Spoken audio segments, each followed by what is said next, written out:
everybody. My name is Ken Feldman from the University of Washington, and I'm here to give you a little overview of the academic research fleet and the rolling deck to repository, which is an organization that manages our fleet-wide data and makes it available to the scientific community. I'll talk a little bit about how we're moving forward and some of the challenges we face.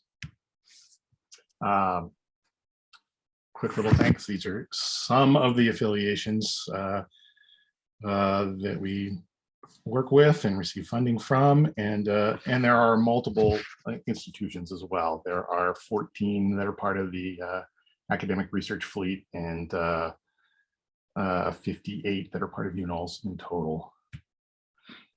So the academic research fleet, research vessels are remote research platforms that provide a variety of integrated sensors and can host additional tools and instruments to meet scientific objectives.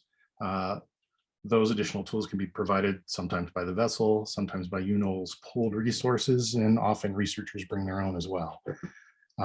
As a fleet, the research vessels provide a loosely coupled integration of platforms. As mentioned, the ARF is a subset of UNOLS. UNOLS is an organization of 58 academic institutions and national laboratories involved in oceanographic research. They're governed by a council of elected members.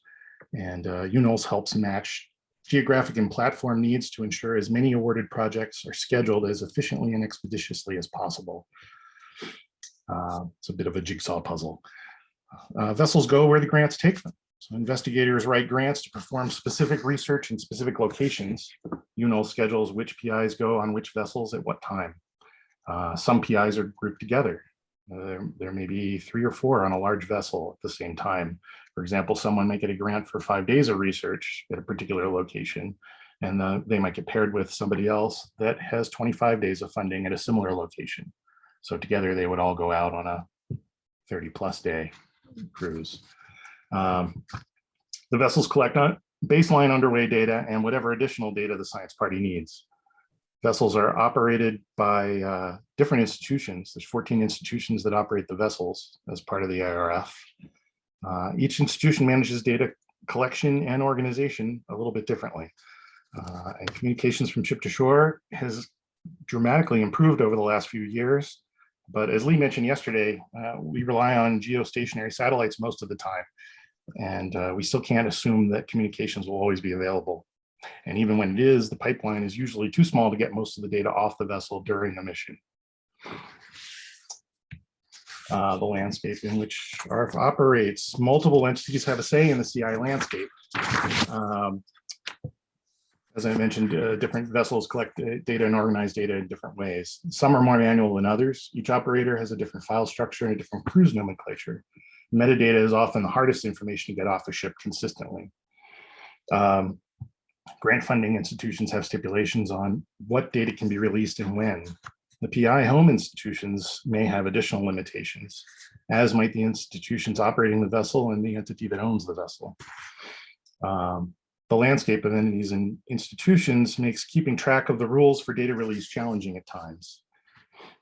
In addition, R2R is operated by 4 institutions, and each have additional rules considering how connections are made into and out of their respective institutions.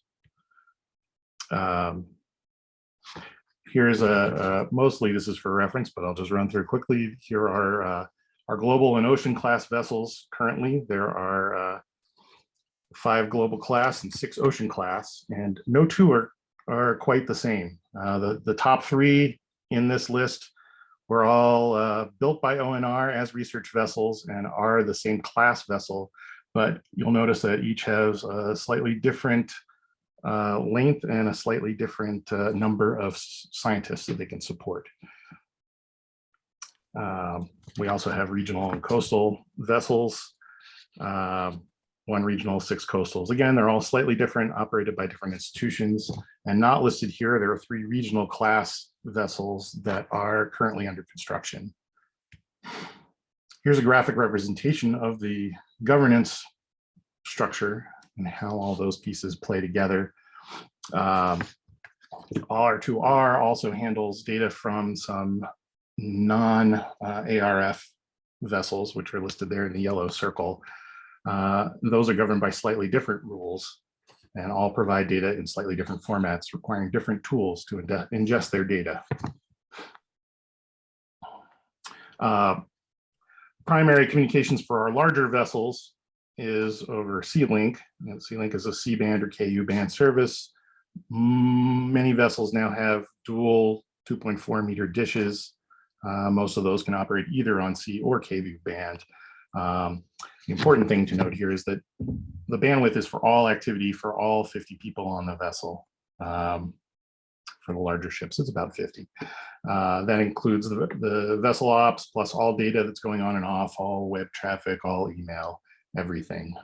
Just to put that in perspective, I did a little test on my cell phone yesterday, and in my house, I got 78 megabits download, 5 megabits upload just for myself. Here we're looking at most of the time 4 megabits shore to ship and 2 megabits ship to shore for all those 50 people. And that's far better than it has been. So we've improved quite a bit over the last few years. We also have a Fleet Express system. That is a secondary system for the larger ships, and it's a primary system for a lot of the ships. It's a Ka band system, uses global spot beams, and it has pretty good coverage in some places, marginal coverage in others, especially in places like the Southern Oceans.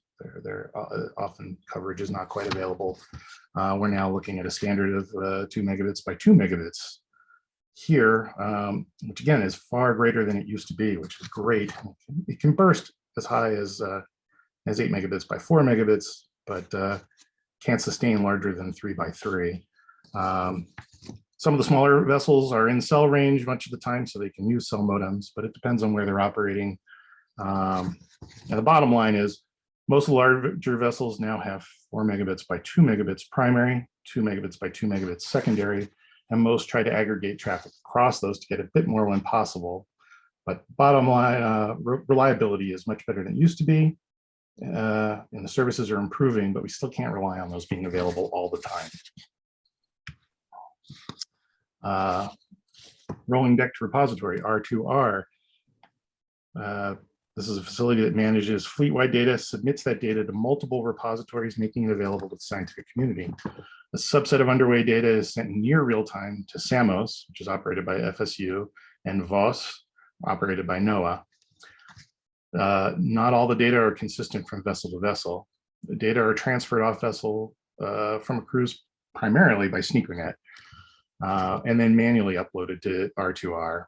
Data distributions are broken out following FAIR principles. The ultimate goal is to optimize reuse of underway data collected by the vessels. There's a little graphical, representation of the data flow from ship. So again, the types of data vary from ship to ship and cruise to cruise. Some of that underway data transferred by ship comms, but really most of it is by SneakerNet. Then it's manually uploaded to R2R. And then the data is QA/QC'd and sent to repositories when it can be made available to the public. This is a little representation of our distribution times from vessel to R2R.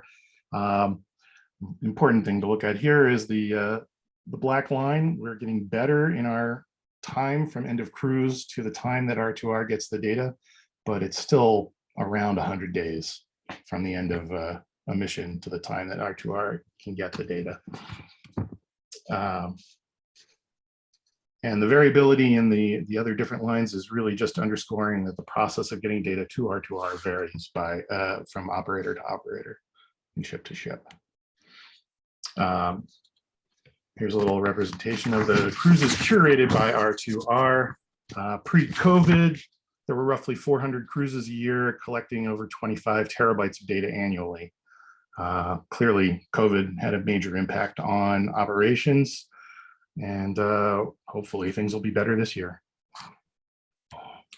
Some of the CI challenges for R2R, the data doesn't come off the ship fast enough with satellite access and intermittent high-speed data.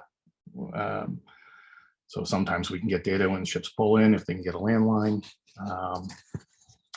Where there are automated tools for QA/QC, instruments and other data formats change frequently enough that these tools need frequent attention. Working towards best practices in data and CI, but at the end of the day, it's up to individual institutions how they're operating and what they're doing. And things can change from moment to moment, often without notice. For example, an instrument might break and get swapped out or upgraded, software upgraded, etc. For the majority of vessels, 1 to 2 people are responsible for the data transfer, and they're also doing many other things, including launching and recovering packages over the side. So this is not a full-time aspect for most of those people. Ken, you have a minute to wrap up, please. Oh, geez, a minute to wrap up. Okay, I'm going much slower than I wanted to. Sorry. Okay, well, one of the predominant CI problems I'd like to solve is how we can make more people on shore fully functioning members of the research party. Expeditions are becoming more expensive. Grantees are often grouped together, as I mentioned before. Newer vessels are being designed with fewer berths.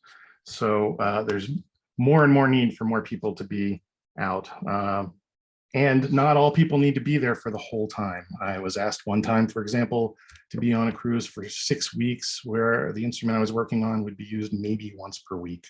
So the more we can get some of those people operating remotely, the better. And challenges and opportunities, there are many. Our connections to the outside world over satellite is one of the big ones. It's difficult to devote time and resources. But the ARF is maturing, and we are growing as an organization from multiple individual institutions to trying to work together as a cohesive whole. And the more we can work with others and take advantage of other best practices and tools that are available, the better. And with that, I'm clearly out of time. Thank you for your attention. Thanks, Ken.